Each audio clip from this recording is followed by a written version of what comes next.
এটা কি কোনো জিন্দিগি হলো ভাইয়া? কখনোই আল্লাহকে ডাকতে মন চায় না, এক বেলা নামাজ পড়তেও মন চায় না, কোনো দিন ফজরের নামাজ পড়তে মন চায় না, কোনো দিনও আল্লাহকে ডাকতে মন চায় না। আয় হায় হায়, এটা কি কোনো মানুষের জীবন হইল ভাইয়া? রাস্তার কুত্তার দিকে একবার তাকাইয়া দেখো, তোমার মাঝে আর তার মাঝে কোনো পার্থক্য দেখো? বেনামাজি তুমি দেখো, রাস্তার কুকুরে দেখো, তোমার সাথে তার তফাৎ কি দেখো না? বেপর্দা মহিলাকে বলো না যে বোন দেখো রাস্তার কুকুরের সাথে তফাৎ কি? বেহায়া নারীকে বলেন এক কুকুর দুর্গন্ধ ছড়ায়, বেহায়া নারী তার চাইতে বেশি দুর্গন্ধ ছড়ায়।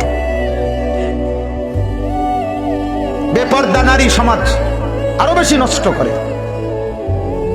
সমাজ নষ্ট করে।